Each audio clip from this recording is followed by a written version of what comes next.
So in this video we are going to discuss the strategy for UPSC 2025. अगर हम आज से count करते हैं तो we have approximate 22 month left for upcoming UPSC CSC 2025. In 22 महीनों में हमें यूपीएससी की तैयारी को कैसे करना है, किन किन बातों को ध्यान में रखना है, स्ट्रेटजी क्या होनी चाहिए, उसके बारे में हम इस वीडियो के अंदर बात करेंगे. देखिए, अगर हमारे पास में पहले से क्लियर है कि हमारे पास में टाइम कितना है, तभी हम किसी भी चीज़ को सही तरीके से टारगेट कर पाएंगे. इन 22 महीनों में स्ट्रेटजी के अंदर किन किन बातों को ध्यान में रखना है, इस वीडियो के अंदर हम डिटेल में देखेंगे.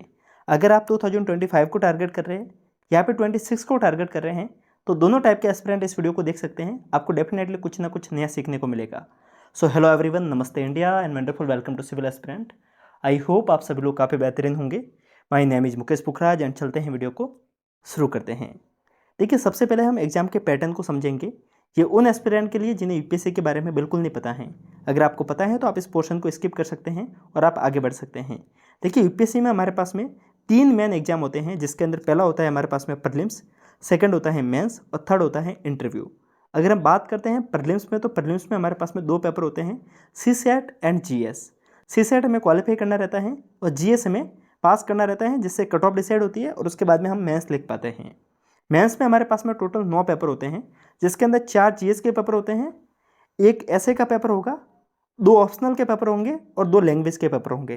टोटल 9 पेपर लिखने के बाद में आपकी कट ऑफ डिसाइड होती हैं और फिर आपको इंटरव्यू में बैठने का मौका मिलता है और इंटरव्यू के बाद में आप यूपीएससी के ऑफिसर बनते हैं. ये एग्जाम का कंप्लीट पैटर्न है. ये मैंने आपको इसके लिए बताया, शायद आपको पता नहीं हो तो आपको ये जानकारी होना बहुत ज़्यादा ज़रूरी है. अब हम बात करते हैं, अगर आप स्ट्रेटजी बना रहे हैं तो आपके पास में सबसे प्राइमरी थिंग क्या होनी चाहिए. सबसे प्राइमरी हमारे पास में होता है वो है सिलेबस. देखिए, अगर आप यूपीएससी की तैयारी कर रहे हैं और अगर आपके पास में सिलेबस नहीं है, तो आप एक ऐसे रेस में भाग रहे हैं जहाँ पे आप अंधे बन के भाग रहे हैं. आपको कुछ भी नहीं पता है कि इस रेस का परिणाम क्या होगा. तो आप ध्यान रखिएगा कि आपके पास में सिलेबस होना सबसे ज़्यादा जरूरी है. बात रहती है कि आपको सिलेबस कहाँ से मिलेगा. डिस्क्रिप्शन विजिट कीजिएगा, जहाँ पर आपको हमारे टेलीग्राम चैनल की लिंक मिलेगी. वहाँ से आप जाकर डायरेक्ट सिलेबस को डाउनलोड कर सकते हैं. देखिए, मैंने आपको मोटा मोटी तौर पे बता दिया कि हमें किन किन चीज़ों को ध्यान में रखना है. अब हम देखेंगे स्ट्रेटजी क्या होनी चाहिए, इन महीनों में हमें क्या क्या कवर करना है. आपको जैसा कि बताया कि इन सारे महीनों के अंदर हमारे पास में कौन कौन सा मेन सब्जेक्ट रहते हैं. सबसे पहले हमें बेसिक पढ़ना रहेगा, जो हम एनसीईआरटी से कवर करेंगे. जीएस प्री के लिए हमें पढ़ना रहेगा, मेंस के लिए पढ़ना रहेगा, ऑप्शनल के लिए पढ़ना रहेगा और सीसेट के लिए पढ़ना रहेगा. साथ में हमें लैंग्वेज के पेपर भी कवर करने रहेंगे. इन सारी चीज़ों को कैसे टैकल करना है उसके बारे में हम स्ट्रेटजी देखेंगे. लेकिन उससे पहले, अगर आपको लगता है कि आप किसी मेंटर के साथ में जुड़कर अपनी तैयारी को और ज़्यादा शानदार बनाना चाहते हैं, then I will recommend you PW only IAS. Definitely आप इस नाम को जानते होंगे और अभी ये टीचर्स डे के ऊपर इनके सारे कोर्सेज के ऊपर काफ़ी अच्छे सेल लेके आए हैं, जिसके अंदर आपको सारे कोर्सेज काफ़ी अफोर्डेबल प्राइस पे, वो भी डिस्काउंट के साथ में देखने को मिल जाएंगे. देखिए, अगर आप 24 के लिए टारगेट कर रहे हैं तो इनके बैच आपको 7,999 799 करीब 8,000 के अंदर आपको कंप्लीट बैच देखने को मिल जाएगा प्रहार 2.0. और अगर आप यूपीएससी 2025 को टारगेट कर रहे हैं तो आपको संकल्प बैच देखने को मिल जाएंगे, जो कि आपको हिंदी और इंग्लिश दोनों में देखने को मिल जाते हैं, जो कि आपको करीब 10,000 रुपये में कंप्लीट यूपीएससी 2025 की तैयारी करवा देगा. इन सब के अलावा यहाँ पर आपको ऑप्शनल भी काफ़ी अफोर्डेबल प्राइस करीब 7,999 में देखने को मिल जाएगा. और अगर आप इनका कॉम्बो लेते हैं ऑप्शनल प्लस जीएस का, तो आपको ये करीब 15,000 के अंदर अंदर आपको प्रहार बैच देखने को मिल जाएगा और 16,499 रुपये में संकल्प बैच देखने को मिल जाएगा. इनके साथ में अगर आप चाहें तो आप सीसेट का इनका मेस्ट्रो कोर्स भी ले सकते हैं सीसेट को तैयार करने के लिए. इन सब के अलावा यहाँ पर आपको टेस्ट MCQ वगैरह सब कुछ देखने को मिल जाएगा. आपको PDF फॉर्मेट में नोट्स भी देखने को मिल जाएंगे. इनका सिलेक्ट 360 करके भी इनका एक कोर्स होता है, जो कि आपको कंप्लीट 360 तैयारी करवाने के लिए बेहतरीन एक ऑप्शन हो सकता है. वैसे इनका प्राइस काफ़ी ज़्यादा अफोर्डेबल है, फिर भी अगर आप इसको और कम करना चाहते हैं then you will use our code, which is आपको स्क्रीन पे शो कर रहा होगा. इस कोड को अगर आप जैसे यूज़ करेंगे तो आपको हमारी तरफ से 500 रुपये का अलग से डिस्काउंट देखने को मिल जाएगा. देखिए, काफ़ी अफोर्डेबल प्राइस पे आपको पढ़ने का मौका मिल रहा है किसी मेंटर के साथ में जुड़कर. तो आप जाके इसको एक बार विजिट कर सकते हैं, डिस्क्रिप्शन में लिंक है. और ये ऑफर टीचर्स डे के ऊपर लग रहा है, बाद में इसका प्राइस बढ़ जाएगा. सो अगर आप बाद में देखते हैं तो आपको थोड़ा सा इसका प्राइस बढ़ सकता है, इसके कारण जल्द से जल्द इसको ज्वाइन कीजिएगा. सो नाउ हम अब फिर से स्ट्रेटजी के ऊपर आ जाते हैं. जो हम डिस्कस कर रहे थे कि हमारे पास में कौन कौन से पेपर होते हैं, उसके बारे में हमने बात की. अब हम बात करते हैं कि हमारे पास में प्राइमरी थिंग क्या होनी चाहिए.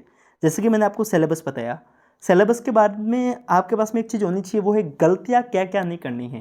देखिए, अगर आपने सफ़ीन हसन का कभी वीडियो सुना है तो उसने उन्होंने बहुत अच्छी बात बोली थी कि उन्होंने अपने कॉलेज के टाइम में सबसे ज़्यादा किसी पे ध्यान दिया था, वो दिया था टॉपर्स की बातों पे. सारे टॉपर्स की बात उन्होंने पहले से पढ़ रखी थी. जब वो तैयारी करने बैठे तो उनको सबसे पहले पता था कि उन्हें किन किन गलतियों से बचना है. तो देखिए, ये सारी गलतियाँ आपको कहाँ पे सीखने को मिलती है. टॉपर्स के ब्लॉग से।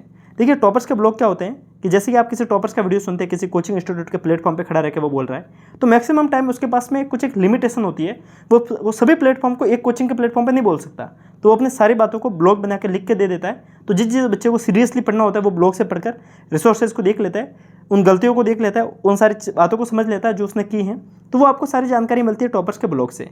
अब बात रहती है आपको ब्लॉग कहाँ पे देखने को मिलेंगे। ब्लॉग भी आपको टेलीग्राम चैनल पे देखने को मिलेंगे, आप जाकर डायरेक्ट इसको विजिट कर सकते हैं अपनी तैयारी को शानदार बनाने के लिए। अब हम बात करते हैं तैयारी को शुरू कैसे करना है। देखिए अगर आप 2025 के लिए तैयारी कर रहे हैं तो हमारे पास में बहुत अच्छा टाइम है। इस टाइम की शुरुआत में हमें सबसे पहले किसी पे ध्यान देना है, तो शुरुआत इस तरह से हम करंट अफेयर्स को साथ में लेके चलेंगे। मैं आपको अब जो पोर्शन बता रहा हूँ वो उसके लिए है कि आपको तैयारी की शुरुआत कैसे करनी है। वैसे मैंने आपको ब्लॉग की जानकारी इसीलिए दी थी, आप जैसे ही ब्लॉग पढ़ेंगे तो आपको समझ में आ जाएगा कि आपको तैयारी की शुरुआत कैसे करनी है। फिर भी मैं आपको बता रहा हूँ कि अगर आप तैयारी की शुरुआत करना चाहते हैं तो सबसे पहले आप करंट अफेयर्स को पढ़ना शुरू करेंगे। देखिए काफ़ी लोग आपको द हिंदू रेकमेंड करेंगे कि आप द हिंदू पहले दिन से पढ़ना शुरू कीजिए, लेकिन आपके पास में इतनी मैच्योरिटी नहीं है कि इस न्यूज़पेपर को कैसे यूज़ करना है। तो आप कोशिश कीजिए कि शुरुआती स्तर पे द हिंदू का एनालिसिस का वीडियो देखिए। कुछ महीनों के बाद में जब आपको समझ में आने लगे कि हाँ द हिंदू को ऐसे पढ़ना है, फिर उसके बाद में आप द हिंदू को घर पे लाइए और पढ़ना शुरू कीजिए। साइड बाय साइड कुछ मेंस के इंपॉर्टेंट पोर्शन लगता है, उसके नोट्स बनाना चाहे तो आप बना सकते हैं। अदरवाइज करंट अफेयर्स की मैगजीन ऑलरेडी हमारे पास में होती है, वो हमारे लिए नोट्स का ही काम करती हैं। अब हम बात करते हैं तैयारी की शुरुआत करते वक्त। पहला पोर्शन हमने देख लिया current affairs, now we will discuss the second portion which is the NCERT. देखिए मैंने आपको शुरुआत में ही बता दिया था कि हमारे पास में कौन कौन चीज़ें होती है। बेसिक पढ़ना होगा हमें सबसे पहले। बेसिक के लिए हमें कौन कौन तैयार करेगा, एक तो करंट अफेयर्स और एक एनसीईआरटी। तो आपको एनसीईआरटी पढ़ना बहुत ज़्यादा जरूरी है। वैसे मैंने इस वीडियो से कुछ टाइम पहले ही एक आपको वीडियो बना के दिया था कि एनसीईआरटी कौन कौन सी पढ़नी है, कैसे पढ़नी है और एनसीईआरटी में किन किन बातों को ध्यान में रखना है। मैं इस वीडियो के अंदर सिर्फ एनसीईआरटी को कवर करने जाऊँ तो ये वीडियो कम से कम 20 से 25 मिनट सिर्फ एनसीईआरटी को लेकर बन जाएगा। इसके कारण मैं आपसे बोलूँगा कि आप एक बार उस वीडियो को देखिए ताकि आपको समझ में आ जाएगा कि हमें शुरुआती बेसिस पे एनसीईआरटी पढ़नी है। देखिए हमारे पास में 22 महीने हैं, हम शुरुआत के 3 से 4 महीने, कहने का मतलब हम करीब 4 महीने हम किस किस को देंगे, एनसीईआरटी को और न्यूज़पेपर को। साथ में हम टॉपर्स के ब्लॉग हम डेली बेसिस पे पढ़ रहे हैं। इसके सिवा हम किसी और चीज़ को ध्यान नहीं देंगे। इन 4 महीनों में हम हमारे बेसिक को इतना स्ट्रॉन्ग कर देंगे कि हमें बाद में किसी भी चीज़ में कोई भी प्रॉब्लम नहीं आएगी। अब हम बात करते हैं इस बात को लेकर कि एनसीईआरटी अगर आप पढ़ रहे हैं तो आपको सबसे पहले किससे शुरू करनी है।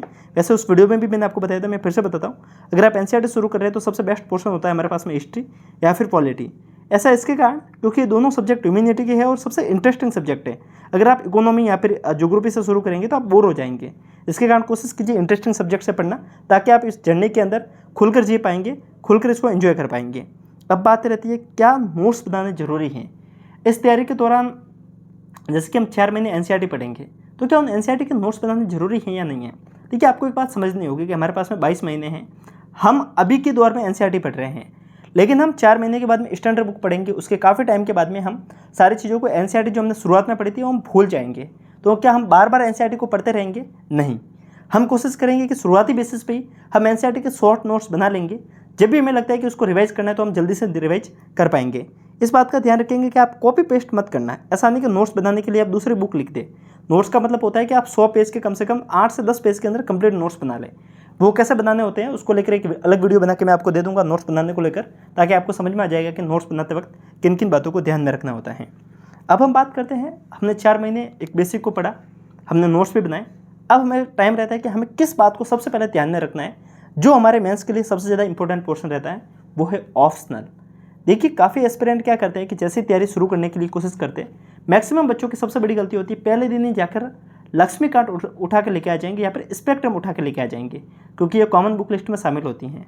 पर आपको इस बात को समझना होगा कि इन बुकों को घर पे लेके आने से सिलेक्शन नहीं होगा। आपके पास में प्रॉपर स्ट्रेटजी होनी चाहिए। प्रॉपर स्ट्रेटजी में सबसे पहले बेसिक कवर करेंगे, उसके बाद में हम मेंस को टारगेट करना शुरू करेंगे। प्री को बाद में करेंगे, पहले हम मेंस को टारगेट करेंगे। मेंस हमारा तभी स्ट्रॉन्ग है जब हमारे पास में 4 पोर्शन सबसे ज़्यादा स्ट्रॉन्ग है, ऑप्शनल, एसे और एथिक्स। इसके लिए हमने बेसिक पढ़ा है 1-2 महीने हम और रिसर्च करेंगे, हम ब्लॉग पढ़ ही रहे हैं। उसके बाद में हम शुरुआती बेसिस पे एक अच्छा सा ऑप्शनल डिसाइड करेंगे और उस पर हम मेहनत करना शुरू करेंगे। अब हम पैटर्न देखते हैं कि हमें सब्जेक्ट वाइज किन किन बातों को ध्यान में रखना है, किस हिसाब से पेपर को पढ़ना है। मैंने आपको ऑप्शनल डिसाइड करने के लिए इसके लिए बोला क्योंकि मैक्सिमम एस्पिरेंट ऑप्शनल डिसाइड कर नहीं पाते, कंप्लीट जीएस पढ़ लेते हैं, फिर बाद में जाके देखते हैं कि उनका अभी तक ऑप्शनल ही डिसाइड नहीं है। तो अपन इस गलती को नहीं करेंगे, अपन पहले से ही सचेत होकर चलेंगे ताकि हमारे पास में कोई गलती की गुंजाइश नहीं रहे।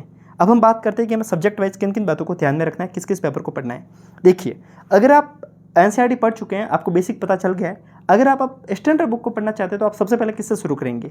वैसे तो सबसे बेस्ट सोर्स जो सब लोग पढ़ते हैं वो है पॉलिटी, पर आप कोशिश कीजिए या तो पॉलिटी से या फिर इकोनॉमी से, या फिर दोनों को साइमल्टेनियसली चलाइए। क्यों? क्योंकि आप वैसे न्यूज़पेपर पढ़ेंगे तो आपको एक बात पहले से ही पता चल जाएगी कि न्यूज़पेपर के मैक्सिमम पोर्शन आपको, मैक्सिमम आर्टिकल आपको इकोनॉमी और पॉलिटी से देखने को मिलेंगे। आपको बहुत रेयर चांस में कई बार ज्योग्राफी के आर्टिकल देखने को मिलते हैं, अदरवाइज मैक्सिमम आर्टिकल इन्हीं दो सब्जेक्ट से होते हैं। अगर आपने इनिशियल फेज में ही इन दो सब्जेक्ट को कवर कर लिया तो आपके लिए न्यूज़पेपर जो है वो आपका बहुत सबसे स्ट्रॉन्ग पोर्शन बन जाएगा, क्योंकि आपने सारे स्टैटिक पोर्शन को पढ़ रखा है। अब सिर्फ आपको डायनेमिक पोर्शन को समझते समझते चलना है।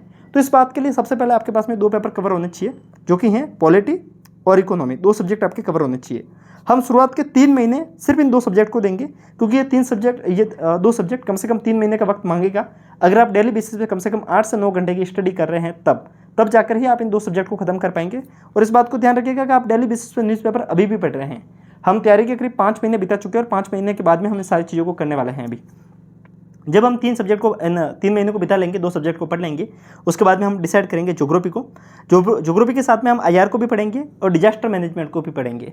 आईआर इसके लिए पढ़नी है क्योंकि न्यूज़पेपर में पॉलिटी और इकोनॉमी के बाद में सेकंड मोस्ट आर्टिकल होते हैं वो आईआर के होते हैं, तो हम आईआर को ही इसके बाद में कवर करेंगे। ज्योग्राफी को कवर करेंगे और डिजास्टर मैनेजमेंट को कवर करेंगे। डिजास्टर मैनेजमेंट मेंस का एक टॉपिक है, वो हम इसी टाइम में कवर कर लेंगे ताकि बाद में हमें ज़्यादा टाइम देना न पड़े। 3 महीने हम इन चीज़ों को देंगे। वैसे आईआर और डिजास्टर मैनेजमेंट को पढ़ने में मुश्किल से 1 महीने का टाइम लगता है। बाकी टाइम में जैसे ही आईआर और डिजास्टर मैनेजमेंट खत्म होगा तो आप इन्वायरमेंट साइंस को शुरू करेंगे। मैंने आपको इन्वायरमेंट साइंस 1 महीने के बाद इसके लिए बताई क्योंकि आप ज्योग्राफी का बेसिक पोर्शन पढ़ेंगे, उसके बाद में ही इन्वायरमेंट समझ पाएंगे। इसके लिए पहले ज्योग्राफी का बेसिक पोर्शन पढ़िए, फिर इन्वायरमेंट साइंस पे आइए, ताकि आप इन्वायरमेंट साइंस को तरीके से कवर कर पाएंगे। और इसके बाद में आप सबसे लास्ट में जो ये 3-1 महीने आप इन दो सब्जेक्ट को देते हैं, उसके बाद में आप हिस्ट्री, आर्ट एंड कल्चर को पढ़ सकते हैं, करंट अफेयर्स को पढ़ रहे हैं और साथ साथ में साइंस एंड टेक या इनको भी पढ़ सकते हैं। कुछ एक पोर्शन बच गया जो मेंस का है, उसके बारे में आपको आगे बताऊंगा। देखिए, ये मैंने आपको एक मोटे तौर पे 8 महीने में डिवाइड करके बताया, लेकिन ये कम से कम 10 महीने तक जाएगा कंप्लीट पोर्शन। तो हमने करीब 10 और 4 महीने 14 महीने तक हम इन सारी चीज़ों को पढ़ा है।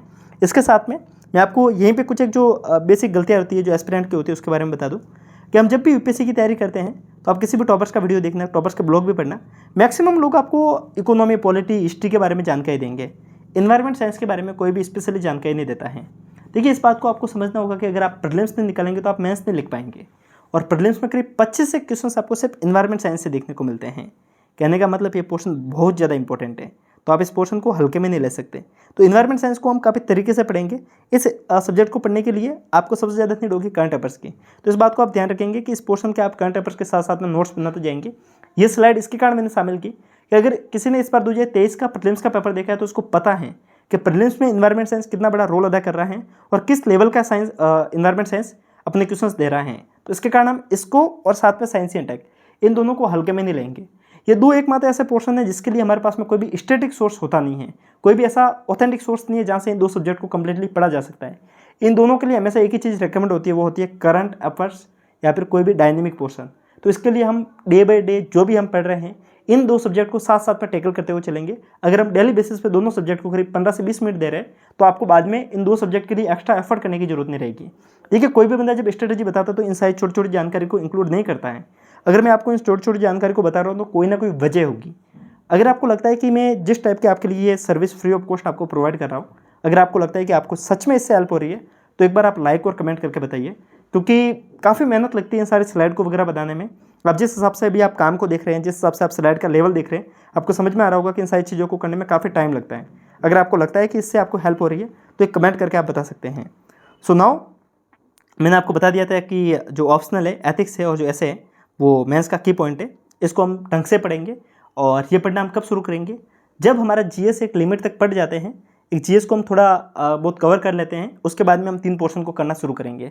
मैंने आपको जीएस के मेन 6 सब्जेक्ट बताए थे, 8 महीनों में हम इन्हें पढ़ेंगे और इसके बाद में हम ऑप्शनल को शुरू कर लेंगे। ऑप्शनल, ऐसे और एथिक्स को इसको हम शुरू कर लेंगे। ऑप्शनल हमने पहले डिसाइड कर लिया था। अब हमने पहले डिसाइड इसके लिए किया था ताकि हम रिसर्च कर पाएंगे इस ऑप्शनल पे। हमने रिसर्च कर ली है, ऑप्शनल को समझ लिया है, अब हम ऑप्शनल पढ़ना शुरू करेंगे। ऑप्शनल को अकेला नहीं पढ़ेंगे, ऑप्शनल के साथ में या तो फिर एथिक्स को शुरू करेंगे या फिर ऐसे पढ़ना शुरू करेंगे। ऑप्शनल मिनिमम आपके 5 महीने मांगता है। इन 5 महीनों में आप इन तीनों सब्जेक्ट को पढ़ लेंगे। तो हमने करीब 8 और 5 महीने जो हमने पढ़ा है, करीब करीब आप मान के चलिए हम कम से कम ये 13 और 4 करीब 17 महीने, इन सारे महीनों में हम आकर मेंस प्लस प्रीलिम्स के हम सारे सिलेबस को एक आराम से तरीके से पढ़ रहे हैं, समझ रहे हैं और इन सब चीज़ों को रिवाइज करने के मोड में हम आ चुके हैं और अब हमारे पास में टाइम रहता है प्रैक्टिस का। एक बात आप साथ में ध्यान रखिएगा, मैंने आपको सीसेट के बारे में कुछ भी जानकारी नहीं दी है। देखिए, अगर आप सीसेट को हल्के में रहते हैं तो आपका प्रीलिम्स निकलना नामुमकिन है। मैं आपको इस बार बहुत हार्श शब्दों में बोल रहा हूँ, नामुमकिन है। ऐसा इसके कारण, अगर आपने 2025 का पेपर देखा है तो 2023 का पेपर देखा है तो आपको पता होगा कि सीसेट का लेवल बहुत ज़्यादा टफ है। अगर आप आर्ट्स बैकग्राउंड से हैं तो आपको मस्ट जरूरत है आप सीसेट की प्रैक्टिस करेंगे डेली बेसिस पे, ना सही संडे को कम से कम 4 घंटे आप सीसेट को देंगे। ये आप कब से देंगे? जब से आप तैयारी शुरू कर रहे हैं तब से ही आप सीसेट को टाइम देना शुरू करेंगे। ऐसा इसके कारण क्योंकि मैक्सिमम बच्चों को मैथमेटिक्स से डर लगता है।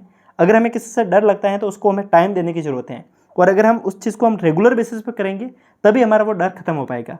मैक्सिमम एस्पिरेंट क्या करते हैं कि लास्ट के 4 महीने में पढ़ते हैं, उस समय काफ़ी ज़्यादा प्रेशर होता है, प्रीलिम्स का प्रेशर होता है, मेंस का प्रेशर होता है, कोई भी बच्चा ढंग से टाइम दे नहीं पाता और मैथमेटिक्स उनके वीक ही रह जाती हैं और लास्ट में उनको खामियाजा भुगतना पड़ता है। तो हम इस गलती को नहीं करेंगे, हम सीसेट को तरीके से पढ़ेंगे। देखिए, मैं इन छोटी छोटी जानकारी को ऐड कर रहा हूँ, शायद वीडियो की लेंथ काफ़ी ज़्यादा लंबी बन रही है पर आप ढंग से सुनते जाइए, आपको सारी चीज़ें तरीके से समझ में आएगी। हमने लगभग स्ट्रेटेजी के बारे में बात की, हमें किन किन चीज़ों को ध्यान में रखना, क्या क्या चीज़ें पढ़नी है, कैसे पढ़नी है, उसके बारे में बात की। अब हम बात करते हैं किन किन चीज़ों से पढ़ना है। रेफरेंस बुक, वैसे मैं आपको बुक लिस्ट के ऊपर एक वीडियो बना के दे रखा है, 15 से 20 मिनट का वो वीडियो है, उसको आप एक बार देख लीजिएगा। फिर भी यहाँ पे मैं आपको कुछ एक जानकारी बता दूँ। मैक्सिमम एस्पिरेंट क्या करते हैं कि जैसे ही तैयारी शुरू करने की बात होती है, पहला सवाल होता है कि बुक लिस्ट क्या है। अरे भाई, बुक लिस्ट का करना क्या है आपको? आप बुक लिस्ट के बारे में इतने ज़्यादा परेशान हो जाते हैं और अगर बुक लिस्ट काउंट करेंगे तो कम से कम हमारे पास में 20 से 25 बुकें होती हैं। क्या हम 25 बुकों को पढ़ना है? अगर हम 25 बुकों को पढ़ने जाएंगे तो हमारे पास में 3 साल की तैयारी भी कम पड़ जाएगी। ये मैं आपको वास्तविकता बता रहा हूँ। देखिए, बोलने के लिए बोला जा सकता है कि ये सारी बुक लिस्ट होती है पर सारी बुकें पढ़नी नहीं होती। जो जो हमारे पास में स्पेसिफिक 6 सब्जेक्ट की बुक है उनको पढ़ना रहता है और मैक्सिमम काम हम नोट से करेंगे। देखिए, हम सिर्फ इंपॉर्टेंट बुकों को पढ़ेंगे और हम स्मार्ट स्टडी करेंगे। आपको पता है कि कोचिंग वाले अपने नोट्स तैयार करते हैं, कोचिंग वाले मेहनत करते हैं अपने सब्जेक्ट को स्ट्रॉन्ग करने के लिए। जब कोचिंग वाले आपको नोट्स बना के दे ही रहे हैं तो हम सारे सब्जेक्ट के लिए क्यों बुक पढ़े? ये मैं उन सब्जेक्ट के लिए बता रहा हूँ जो मेंस के टॉपिक है। जैसे कि मैंने आपको जो भी शुरुआत में 8 महीनों में जीएस पढ़ने की बात की, उसके साथ में कुछ एक मेंस के टॉपिक भी रहते हैं, जैसे सोसाइटी हैं, सोशल इश्यू हैं, इंटरनल सिक्योरिटी हैं। इसके लिए तो मैंने आपको कोई रिसोर्सेज बताया नहीं और मैक्सिमम बच्चों को इसमें डाउट भी होता है कि कहाँ से पढ़ना है। इसके लिए आपको हेल्प करेंगे कोचिंग के नोट्स। कोचिंग के नोट्स के तौर पे आप किसी भी कोचिंग के नोट्स लाइए, घर पे लाइए, उनको पढ़िए। जब कोचिंग वाले इतनी मेहनत कर रहे हैं तो बेफालतू में बुकों के ऊपर टाइम वेस्ट मत कीजिए। वो आपको कम मटेरियल के अंदर सारी जानकारी प्रोवाइड कर रहे हैं, वहाँ से पढ़ के सब्जेक्ट को तैयार कीजिए। अच्छी कोचिंग के कौन से नोट्स हो सकते हैं, चैनल को विजिट कीजिएगा, आपको जानकारी देखने को मिल जाएगी। नाउ हम बात करते हैं इंपॉर्टेंट बुक और एक इंपॉर्टेंट पोर्शन जो कि आपके लिए सबसे ज़्यादा जरूरी है वो है बुक्स। देखिए, मैक्सिमम बच्चे क्या करते हैं कि वीडियोस के अंदर रह जाते हैं। जब से कोविड का टाइम आया, मैक्सिमम एस्पिरेंट सिर्फ और सिर्फ करंट अफेयर्स पढ़ रहे हैं। लोगों को लगता है सिर्फ और सिर्फ यूट्यूब के वीडियो देख रहे हैं और उनको लगता है कि यूट्यूब के वीडियो देखने से सब्जेक्ट कवर हो जाएगा। आपको इस बात को समझना होगा कि सिर्फ ये चीज़ें करने से आपका सिलेबस कवर नहीं होगा। आपको मैक्सिमम टाइम बुकों के साथ में देना होगा और इस बात को आप ध्यान रखिएगा कि अगर आप डेली बेसिस पे वीडियो लेक्चर देख रहे हैं तो मैक्सिमम 4 घंटे से ज़्यादा आप टाइम मत दीजिए। ऑनलाइन स्टडी सिर्फ 4 घंटे कीजिए, बाकी टाइम आप बुकों के साथ में दीजिए ताकि आपके लिए सिलेबस कवर करना ईजी होगा और आप चीज़ों को तरीके से कर पाएंगे। देखिए, आप एक बार सिलेबस को जब थोड़ा बहुत एक लिमिटेड मात्रा तक अगर आप कर लेते हैं, अगर आपको लगता है कि जिस सिलेबस को आप पढ़ने के लिए शुरुआत में लिया था उस सिलेबस के करीब आपने 50 से 60% सिलेबस आपने पढ़ा है, उसके बाद में आपको ज़रूरत होती है एमसीक्यू की। एमसीक्यू इसके लिए आपको लगाने हैं ताकि आपको एक बात समझ में आएगी कि आपको चीज़ों को कितने टाइम तक याद रखना है। जैसे कि आपने पॉलिटी पढ़ी है शुरुआती बेस पे, आप 3-4 महीने के बाद में दूसरे सब्जेक्ट पढ़ेंगे, आप पॉलिटी भूल जाएंगे। बार बार पॉलिटी याद करने का टाइम नहीं रहता है। इसके कारण हम कोशिश करेंगे जैसी पॉलिटी खत्म होगी, जब हम ज्योग्राफी शुरू करेंगे उस समय हम पॉलिटी के जितने भी एमसीक्यू है वो लगाएंगे। बात रहती है एमसीक्यू आपको कहाँ पे मिलेंगे। आप हमारे टेलीग्राम चैनल को विजिट कीजिए, टेलीग्राम चैनल की लिंक डिस्क्रिप्शन में मिलेगी। वहाँ पर मैंने आपको 10,000 से ज़्यादा एमसीक्यू दिए हैं, तो एक बार आप वहाँ आके एमसीक्यू को लगाइए, आपको रिवाइज करने में काफ़ी ज़्यादा हेल्प होगी। इन सब के अलावा पीवाईक्यू भी साथ साथ में लगाते जाइएगा। ये बात मैंने आपको शुरुआत में बतानी थी कि आपको शुरुआती बेसिस पे जब आप बेस बना रहे हैं, एनसीईआरटी पढ़ रहे हैं, उसी समय से आप पीवाईक्यू को साथ में रखिएगा ताकि आपको एक बात समझ में आ जाएगी कि यूपीएससी क्वेश्चंस किस लेवल के पूछता है। ये बारे जानकारी मैंने आपको एनसीईआरटी वाला वीडियो में दी थी, एक बार आप एनसीईआरटी वाला वीडियो देखिएगा ताकि आपको सारी चीज़ें समझ में आ जाएगी। इसके बाद में बात करते हैं डेली बेसिस पे आपका एजेंडा क्या होना चाहिए। देखिए, स्ट्रेटजी की बात करने के लिए बहुत आसान होता है वीडियो बनाना, कोई भी बंदा वीडियो बना देगा, लेकिन वो फॉलो नहीं हो पाती। फॉलो इसके लिए नहीं हो पाती, देखिए मैं आपको जो भी जानकारी है वो रियलिज्म में बताने की कोशिश करता हूँ। मुझे कोई भी आपके व्यूज़ से मतलब नहीं है या फिर लाइक से मतलब नहीं है। मेरा मतलब सिर्फ इतना सा है कि अगर 4 लोग भी इस वीडियो को देख रहे हैं तो चारों को एक ऑथेंटिक जानकारी मिलनी चाहिए। देखिए, स्ट्रेटेजी का वीडियो देखने से स्ट्रेटेजी बनती तो सभी लोग IAS होते हैं। बच्चे करते क्या है, सिर्फ स्ट्रेटेजी का वीडियो देख लेंगे, 3 दिन फॉलो करेंगे, चौथे दिन भूल जाएंगे। इसके लिए आपको करना क्या होगा, इसको फॉलो करने के लिए डेली बेसिस पे टारगेट बनाइए। आपका टाइम टेबल रेडी होना चाहिए डेली बेसिस पे उठते ही। देखिए, सब लोग 7 दिन का टाइम टेबल बनाएंगे, 1 महीने का टाइम टेबल बनाएंगे, कभी फॉलो नहीं होगा। सुबह उठिए, अगर आप रात को लेट सोए थे तो पक्का है कि आप आज लेट उठेंगे। अगर आप लेट उठ रहे हैं तो आपने जो पहले दिन जो शेड्यूल बनाया था वो आज पूरा मिस होगा। इसके कारण आज कोशिश कीजिए, फिर से आज न्यू शेड्यूल बनाइए। सुबह उठते ही लिख दीजिए कि आपको ये टॉपिक आज पढ़ने हैं। मैंने आपको ये NCERT वाले वीडियो में बोला था कि अगर हम पढ़ने जाएंगे, अगर हमारे पास में टारगेट नहीं है तो हम पूरी NCERT को 1 साल में भी खत्म नहीं कर पाएंगे। टारगेट के साथ में पढ़ेंगे तो 3 महीने में खत्म कर देंगे। क्यों? क्योंकि हमारे पास में पता होता है कि सुबह उठते ही आज हमें हिस्ट्री के 3 चैप्टर पढ़ने, पॉलिटी के 2 चैप्टर पढ़ने, 5 चैप्टर पढ़ने के बाद में ही हमें सोऊंगा। तो आप कोशिश कीजिए ना, इन चीज़ों को करेंगे तभी जाके आप सिलेबस कंप्लीट कर पाएंगे। सेकंड थिंग, दिन के शेड्यूल को डिवाइड कीजिए, स्लॉट को डिवाइड कीजिए। कैसे?